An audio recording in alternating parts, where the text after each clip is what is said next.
I just like had no voice there for a second apparently. Anyway, I have my I felt like this needed to be put back on. I haven't worn it in a while. I needed some extra. I'm gonna take those out because I don't think I need them. I'm gonna fix this though because it's gonna bother me. It's not perfect. Perfectionist. Anyway, we're just gonna read during stream today. I can't. Can't handle it right now. Can't handle the hair. Let's see. You guys can watch me put this on. See how it's done. Alright, we will use the headphones just so I know that the mic's doing its thing. We're just gonna read. I just wanted to start this book and I figured I should just read it on stream. So we're only reading for a few minutes just during my lunch break, and of course it took me so long to get ready. My lunch break's almost over, but we're just gonna read. We're gonna read what we can read.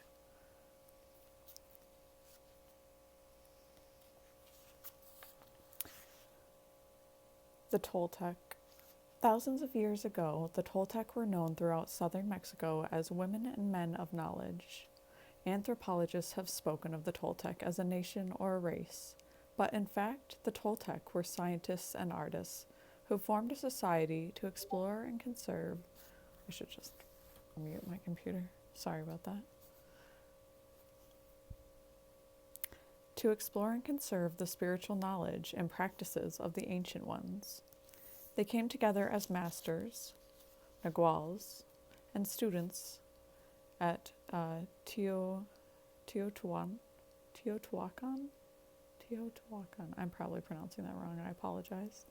The ancient city of pyramids outside of Mexico. Oh yeah, I'm definitely pronouncing that wrong. Please don't quote me on that. Known as the place where man becomes God. My bad. Over the millennia, the Naguals were forced to conceal the ancestral wisdom and maintain its existence in obscurity. European conquest, coupled with rampant misuse of personal power by a few of the apprentices, made it necessary to shield the knowledge from those who were not prepared to use it wisely, or who might intentionally misuse it for personal gain. Fortunately, the esoteric Toltec knowledge was embodied and passed on through generations by different lineages of Naguals. Though it remained veiled in secrecy for hundreds of years, ancient prophecies foretold the coming of an age where it would be necessary to return the wisdom to the people. Now, Don Miguel Ruiz, a Nagual from the Eagle Knight lineage, has been guided to share with us the powerful teachings of the Toltec. Toltec knowledge arises from the same essential unity of truth as all the sacred esoteric religions found around the world. Traditions, not religions. I apologize. That's not just a mistake. That's actually saying the wrong thing. As all the sacred esoteric traditions found around the world. Then I should have just read the next line. Though it is not a religion, it honors all the spiritual masters who have taught on the earth. While it does embrace spirit, it is most accurately described as a way of life, distinguished by the ready accessibility of happiness and love. Hi friends. Hello my loves. Welcome in. We're reading the Four Agreements. Have you read it? I hope you've read it. If you haven't, we're starting from the beginning, so you haven't missed a thing. We just read about the Toltec and how this ancient wisdom came to be passed along to us. Introduction. Wow, so now we're at the introduction. You have literally missed nothing. You can rewatch it for what you did miss. 3,000 years ago, just ignore me, I'm just rambling. 3,000 years ago, there was a human, just like you and me, who lived near a city surrounded by mountains. I love the mountains. The human was studying to become a medicine man, to learn the knowledge of his ancestors, but he didn't completely agree with everything he was learning. Relatable. In his heart, he felt there must be something more. One day, as he slept in a cave, he dreamed that he saw his own body sleeping. He came out of the cave on the night of the new moon. One moment. I just know that. I know that the timer's almost up. I can feel it in my bones. Yes, okay. Moving on.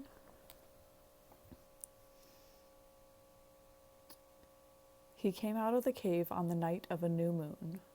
The sky was clear, and he could see millions of stars. Then something happened inside of him that transformed his life forever.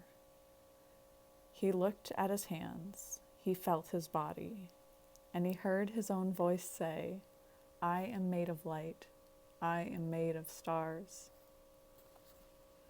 He looked at the stars again, and he realized that it's not the stars that create light, but rather light that creates the stars. "Everything is made of light," he said, "and the space in between isn't empty." And he knew that everything that exists is one living being, and that light is the messenger of life, because it is alive and contains all information. Then he realized that although he was made of stars, he was not those stars. "I am in between the stars," he thought. So he called the stars Tonal and the light between the stars the Nagual. And he knew that what created the harmony and space between the two is life or intent. Without life, the Tonal and the Nagual could not exist. Life is the force of the Absolute, the Supreme, the Creator who creates everything. This is what he discovered. Everything in existence is a manifestation of the one living being we call God. Everything is God, and he came to the conclusion that human perception is merely light perceiving light. He also saw that matter is a mirror. Everything is a mirror that reflects light and creates images of that light. And the world of illusion, the dream, is just like smoke, which doesn't allow us to see what we really are. The real us. Okay, Google, stop. The real us is pure love, pure light, he says. This realization changed his life. Once he knew what he really was, he looked around at other humans and the rest of nature, and he was amazed at what he saw. He saw himself in everything, in every human, in every animal, in every tree, in the water, in the rain, in the clouds, and in the earth. And he saw that life mixed the Tonal and the Nagual in different ways to create billions of manifestations of life. I wish I could continue reading. I do love reading, y'all. I especially love reading out loud. So,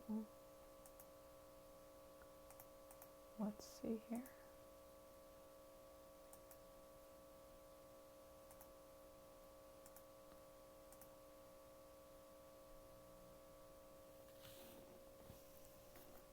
In those few moments, he comprehended everything. He was very excited, and his heart was filled with peace. He could hardly wait to tell his people what he had discovered. But there were no words to explain it. He tried to tell the others, but they could not understand. They could see that something had changed, that something beautiful was radiating from his eyes and his voice.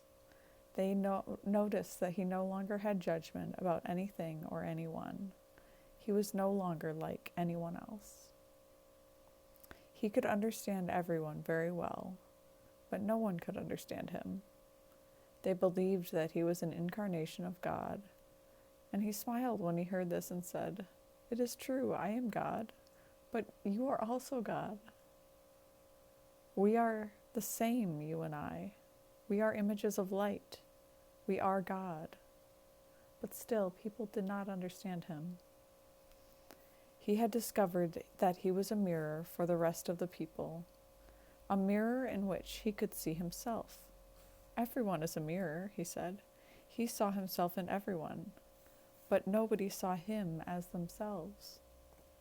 And he realized that everyone was dreaming, but without awareness, without knowing what they really are. They couldn't see him as themselves because there was a wall of fog or smoke between the mirrors.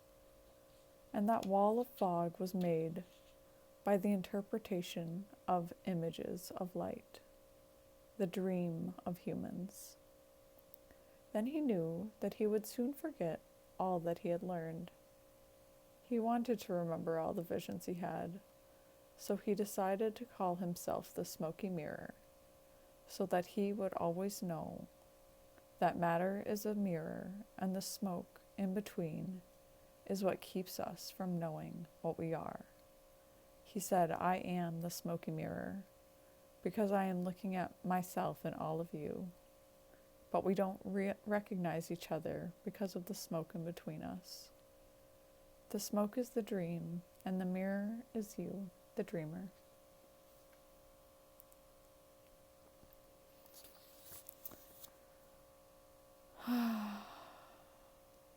And then a lovely quote by John Lennon. Living is easy with eyes closed, misunderstanding all you see. And we are officially on the first chapter, which I would love to read, but I do. Oh shit, my bad. I need to get going. Such a peaceful reading, and then of course I have to swear. I love y'all. I wish I could. I'm gonna come back on this evening and just read a bunch of chapters. We'll get through a lot of it. We'll do it together. We'll be good. It'll be a good time. Okay. Maybe I'll even be in here. Maybe I'll even stream in my room again. Love you guys. Thank you for being here. Have a great night, great day, great evening, whatever time it is for you.